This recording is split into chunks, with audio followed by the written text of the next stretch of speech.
नमस्कार दोस्तों, स्वागत है आपका अपने YouTube चैनल आस नौकरी के में।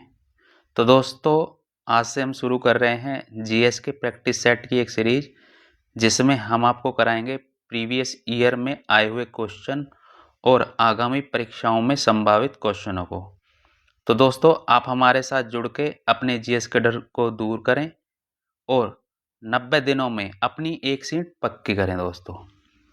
तो दोस्तों, जैसा कि आप सभी लोगों को पता है, यूपीएसआई एग्ज़ाम डेट डिक्लेयर हो चुकी है, जिसका पेपर 14 और 15 मार्च को होने वाला है दोस्तों। उसी प्रकार से यूपी होमगार्ड एग्ज़ाम की भी डेट डिक्लेयर हो चुकी है दोस्तों, जिसका पेपर 25, 26 और 27 अप्रैल को होने वाला है दोस्तों। तो दोस्तों, आप हमारे साथ जुड़िए और अपने जीएस के डर को दूर करें। दोस्तों, हम इस सीरीज़ में आपको क्या कराने वाले हैं दोस्तों, पिछले वर्षों में पूछे गए प्रश्नों को हमने इस सीरीज में रखा है दोस्तों। और दोस्तों, टॉपिक वाइज उन क्वेश्चनों को हम इस प्रैक्टिस सेट में कराएंगे। तो दोस्तों, आप हमारे साथ जुड़िए और 90 दिनों में अपनी एक सीट पक्की करिए दोस्तों। तो दोस्तों, मेहनत करिए, ताकि अब वर्दी दूर नहीं है दोस्तों। तो सबसे पहले दोस्तों, हमने जो टॉपिक रखा है इसमें, वो रखा है संविधान। ठीक है दोस्तों, तो चलिए शुरू करते हैं। सबसे पहला क्वेश्चन संविधान का, निम्नलिखित में से कौन सा किसी भी देश का मौलिक कानून है जो सरकार के विभिन्न अंगों की रूपरेखा और प्रमुख कार्यों को निर्धारित करता है? तो ऑप्शन ए प्रथाएं, ऑप्शन बी अंतर्राष्ट्रीय कानून, ऑप्शन सी संविधान, ऑप्शन डी अध्यादेश। तो दोस्तों, इसका सही आंसर है दोस्तों संविधान। ठीक है दोस्तों, किसी भी देश का जो मौलिक कानून होता है दोस्तों, वो संविधान होता है दोस्तों। तो नेक्स्ट क्वेश्चन पे चलते हैं दोस्तों। निम्नलिखित में से किस व्यक्ति को संविधान का मसौदा तैयार करने वाली संविधान सभा का कानूनी सलाहकार नियुक्त किया गया था दोस्तों? Option A HVR Ayyangar, option B SN Mukherjee, option C BR Ambedkar, option D BN Rao. तो इसका सही आंसर है दोस्तों BN राव। ठीक है दोस्तों, नेक्स्ट क्वेश्चन पे चलते हैं दोस्तों। निम्नलिखित में से कौन सा शब्द भारतीय संविधान की मूल प्रस्तावना का हिस्सा नहीं था? ऑप्शन ए लोकतांत्रिक, ऑप्शन बी गणतंत्र, ऑप्शन सी पंथनिरपेक्ष या धर्मनिरपेक्ष, ऑप्शन डी संप्रभु। तो इसका करेक्ट आंसर है दोस्तों ऑप्शन सी पंथनिरपेक्ष।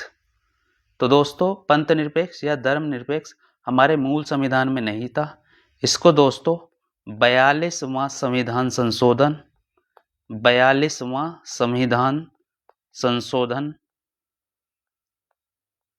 1976 द्वारा हमारी प्रस्तावना में जोड़ा गया था दोस्तों। और प्रस्तावना को हमारे मूल संविधान की कुंजी कहा जाता है दोस्तों। नेक्स्ट क्वेश्चन है दोस्तों, भारतीय संविधान की प्रस्तावना में निम्नलिखित में से किन महान आदर्श का उल्लेख है?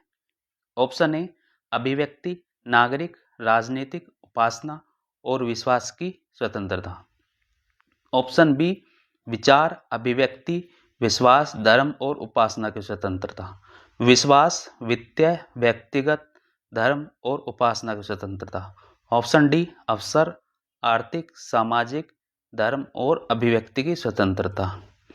तो दोस्तों, हमारी प्रस्तावना में 5 प्रकार की हमारी प्रस्तावना में 5 प्रकार की स्वतंत्रता है दोस्तों। तो इसका सही आंसर जो है बी। वे 5 प्रकार की स्वतंत्रता कौन सी है दोस्तों? विचार की, अभिव्यक्ति की, विश्वास की, धर्म और उपासना की स्वतंत्रता दोस्तों। ठीक है दोस्तों, नेक्स्ट क्वेश्चन पे चलते हैं। निम्नलिखित में से कौन सा भारतीय संविधान का राजनीतिक दर्शन नहीं है दोस्तों? ऑप्शन ए ऐतिहासिक रूप से वंचित समूहों के प्रति संवेदनशील, ऑप्शन बी सामूहिक मूल्यों के प्रति खुला, ऑप्शन सी धार्मिक और भाषाई अल्पसंख्यकों की जरूरतों के प्रति संवेदनशील। ऑप्शन डी, एक समान राष्ट्रीय पहचान बनाने के लिए प्रतिबद्ध न होना।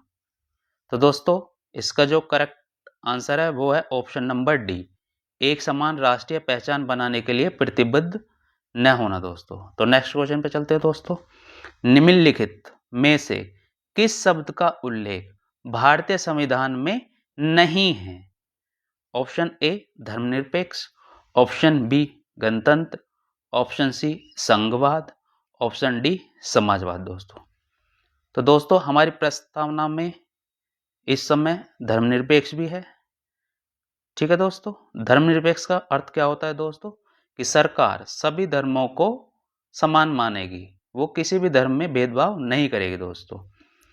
प्रस्तावना में गणतंत्र भी है। गणतंत्र का क्या मतलब है दोस्तों? कि हमारे देश का जो प्रमुख होगा वो वंशानुगत नहीं होगा, अर्थात हमारे देश का जो प्रथम व्यक्ति होता है राष्ट्रपति, वो वंशानुगत नहीं होगा, उसे अप्रत्यक्ष रूप से हम लोग ही चुनेंगे दोस्तों। उसी प्रकार से दोस्तों समाजवादी भी है। समाजवादी का अर्थ क्या होता है दोस्तों? कि सार्वजनिक और निजी संस्थाएं आपस में मिलकर कार्य करेंगे दोस्तों। तो दोस्तों भारतीय संविधान में संघवाद नहीं है। जो संघवाद है वो कहाँ के संविधान में है दोस्तों? यूएसए के संविधान में दोस्तों। तो नेक्स्ट क्वेश्चन में चलते हैं दोस्तों। भारत का मूल संविधान अंग्रेजी में किसके द्वारा हस्तलिखित था? Option A HVR Ayyangar, option B Prem Behari Narain Raizada, option C Basant Krishna Vaid, option D SN Mukherjee दोस्तों। तो दोस्तों हमारा जो मूल संविधान था उसको अंग्रेजी में किन्होंने लिखा था दोस्तों? Option number B Prem Behari Narain Raizada दोस्तों। इन्होंने लिखा था हमारा जो संविधान है उसको इंग्लिश में दोस्तों, अपने हाथों से मूल संविधान को। तो दोस्तों हमारा संविधान हिंदी में भी लिखा गया था। तो हिंदी में किन्होंने लिखा था दोस्तों? कृष्णा वैद। इन्होंने अपने हाथों से हिंदी में लिखा था मूल संविधान को दोस्तों। तो नेक्स्ट क्वेश्चन पे चलते हैं दोस्तों। निम्नलिखित में से कौन सा व्यक्ति संविधान सभा का मुख्य प्रारूपकार था जिसने संविधान का दस्तावेज तैयार किया था? Option A KM Munshi, option B Basant Krishna Vaid, option C SN Mukherjee या ऑप्शन डी HVR अयंकर। तो इसका सही आंसर है दोस्तों SN मुखर्जी दोस्तों। ठीक है दोस्तों, नेक्स्ट क्वेश्चन पे चलते हैं। भारतीय संदर्भ में राज्यों के संघ के अर्थ के संबंध में निम्नलिखित में से कौन सा कथन गलत है दोस्तों? ऑप्शन ए प्रशासनिक सुविधा के लिए देश को विभिन्न राज्यों में विभाजित किया गया, ऑप्शन बी भारतीय संघ संप्रभु इकाइयों के बीच एक समझौते का परिणाम था, ऑप्शन सी विभिन्न सूचियों के माध्यम से केंद्र और राज्य की शक्ति को गिनाता है, ऑप्शन डी संघ समझौते का परिणाम नहीं है, किसी भी राज्य को इससे अलग होने का अधिकार नहीं है। तो इसका करेक्ट आंसर जो है दोस्तों ऑप्शन नंबर बी भारतीय संघ संप्रभु इकाइयों के बीच एक समझौते का परिणाम नहीं था दोस्तों, क्योंकि इसने पूछा है हमसे गलत क्या है, तो गलत हो जाएगा यही। नेक्स्ट क्वेश्चन पे चलते हैं दोस्तों। निम्नलिखित में से किसने मूल भारतीय संविधान के हिंदी संस्करण को सुलेखन यानी कि लिखा था? Option A SN Mukherjee, option B Prem Behari Narain Raizada, option C Basant Krishna Vaid, option D Nandlal Bose. तो इसका सही आंसर है दोस्तों बसंत कृष्ण वैद। इन्होंने मूल संविधान को हिंदी भाषा में लिखा था दोस्तों। तो इन्होंने लिखा था हिंदी में दोस्तों, और अभी मैंने बताया था इंग्लिश में किन्होंने लिखा था? प्रेम बिहारी नारायण रायजादा ने दोस्तों। नेक्स्ट क्वेश्चन पे चलते हैं दोस्तों। भारतीय संविधान का संरचनात्मक भाग काफी हद तक किस अधिनियम से लिया गया था दोस्तों? Option A 1909, option B 1935, option C 1947, option D 1919। तो इसका करेक्ट आंसर है दोस्तों 1919। तो हमारा जो भारतीय संविधान है वो काफी हद भारत सरकार अधिनियम 1935 से लिया गया है दोस्तों। नेक्स्ट क्वेश्चन पे चलते हैं दोस्तों। भारत के संविधान को किस वर्ष में संविधान सभा द्वारा अपनाया गया था दोस्तों? Option A 1947, option B 1949, option C 1950, option D 1948। तो इसका करेक्ट आंसर है दोस्तों 1949। तो दोस्तों हमारी संविधान सभा द्वारा हमारा जो संविधान था उसको अपनाया गया था 26 नवंबर 1949 को दोस्तों। ठीक है दोस्तों, लेकिन पूर्णतः लागू कब किया गया था दोस्तों? वो किया गया था दोस्तों 26 जनवरी 1950 को दोस्तों। ठीक है दोस्तों, तो इसका करेक्ट आंसर है ऑप्शन बी। नेक्स्ट क्वेश्चन पे चलते हैं दोस्तों। निम्नलिखित में से किसने उद्देश्य प्रस्ताव पेश किया था जिसको बाद में भारत के संविधान की प्रस्तावना के रूप में ग्रहण किया गया? Option A Rajendra Prasad, option B JB Kripalani, option C Jawaharlal Nehru, option D Bhimrao Ambedkar. तो इसका करेक्ट आंसर है जवाहरलाल नेहरू। दोस्तों जब हमारी थर्ड संविधान सभा हुई, जब हमारी थर्ड संविधान सभा की बैठक हुई तो उसमें पंडित जवाहरलाल नेहरू जी ने एक उद्देश्य प्रस्ताव पेश किया, एक उद्देश्य प्रस्ताव पेश किया। ठीक है दोस्तों, जिसको 22 जनवरी 1947 को संविधान की प्रस्तावना बना दिया गया दोस्तों। ठीक है दोस्तों, तो नेक्स्ट क्वेश्चन पे चलते हैं।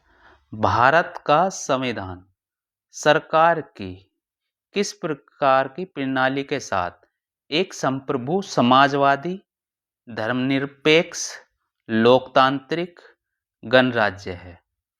ऑप्शन ए एकात्मक, ऑप्शन बी संसदीय, ऑप्शन सी राजतंत्रीय, ऑप्शन डी अध्यक्षीय।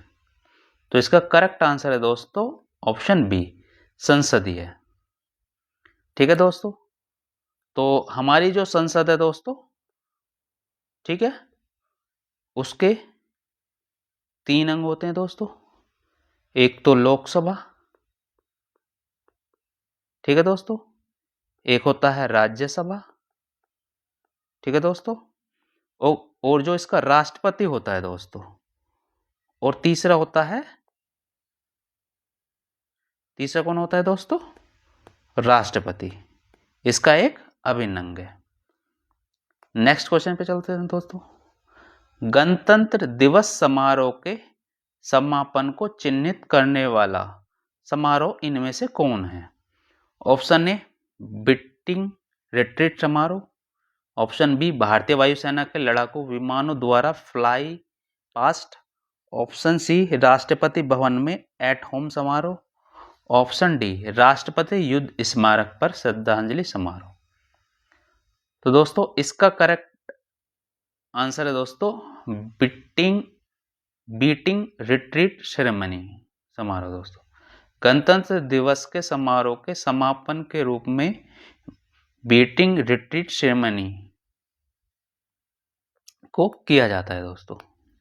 नेक्स्ट क्वेश्चन है दोस्तों, किन देशों का अपना संविधान होता है? ठीक है, तो यानी किस प्रकार के देशों का अपना संविधान होता है दोस्तों?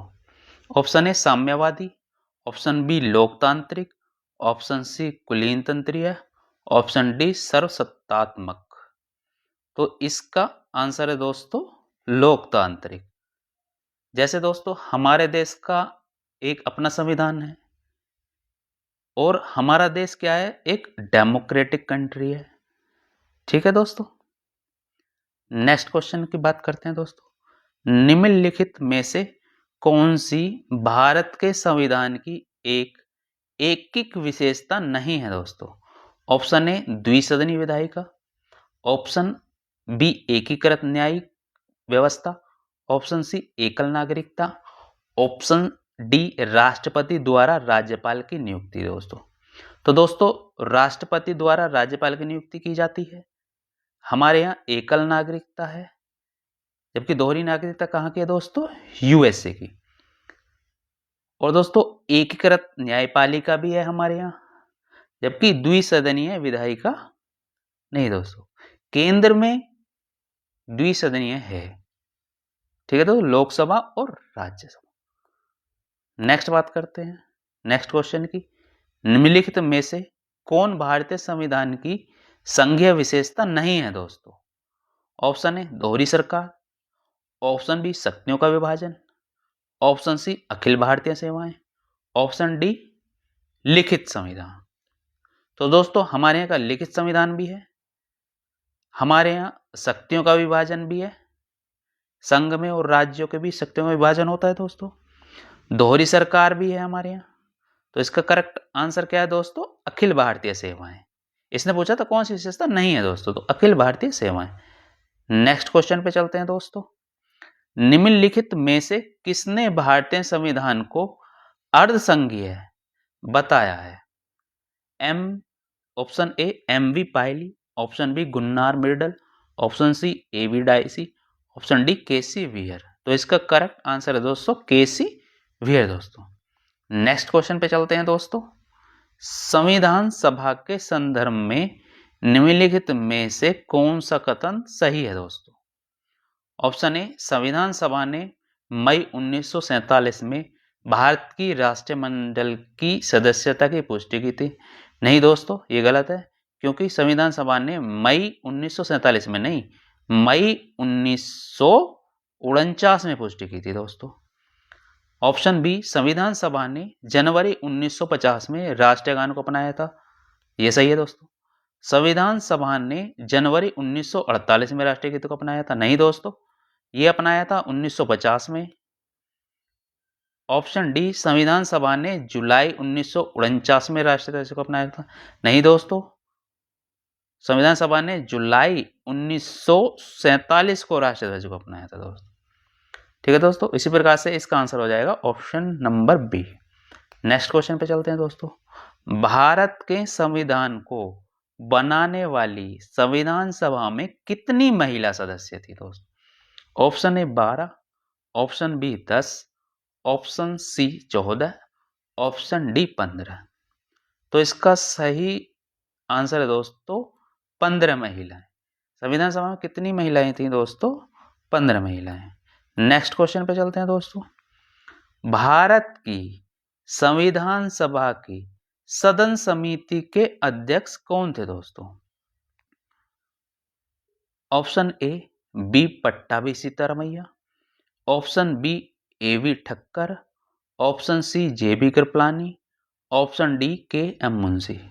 तो इसका करेक्ट आंसर है दोस्तों बी पट्टाभी सीतारमैया, ये थे हमारे संविधान सभा की सदन समिति के अध्यक्ष। नेक्स्ट क्वेश्चन पे चलते हैं दोस्तों। अल्लादी कृष्ण स्वामी अय्यर भारत की संविधान सभा के किस समिति के अध्यक्ष थे दोस्तों? ऑप्शन ए साख समिति, ऑप्शन बी संघ शक्ति समिति, ऑप्शन सी व्यापार समिति का आदेश, ऑप्शन डी मौलिक अधिकारों की उप समिति। तो इसका करेक्ट आंसर है दोस्तों साख समिति। अल्लादी कृष्ण स्वामी अय्यर जो थे वो भारत की संविधान सभा की साख समिति के सदस्य थे दोस्तों। नेक्स्ट क्वेश्चन पे चलते हैं दोस्तों। संविधान सभा को भारतीय स्वतंत्रता अधिनियम 1947 की किस धारा द्वारा मान्यता दी गई थी दोस्तों? ऑप्शन ए 6 second, option 10 first, option 12 2, option 8 1। तो इसका करेक्ट आंसर है दोस्तों धारा 8 फर्स्ट। नेक्स्ट क्वेश्चन पे चलते हैं दोस्तों। जीवी मावलंकर भारत की संविधान सभा की किस समिति के अध्यक्ष थे दोस्तों? ऑप्शन ए मौलिक अधिकारों, अल्पसंख्यकों और जनजातीय और बहिष्कृत क्षेत्रों पर सलाहकार समिति के। ऑप्शन बी कार्यों पर समिति के। ऑप्शन सी व्यापार समिति का आदेश। ऑप्शन डी राष्ट्रीय ध्वज पर अनौपचारिक समिति के। तो इसका करेक्ट आंसर है दोस्तों कार्यों पर समिति के, ऑप्शन नंबर बी। जीवी मावलंकर जो थे भारत की संविधान सभा के कार्यों पर समिति के अध्यक्ष थे दोस्तों।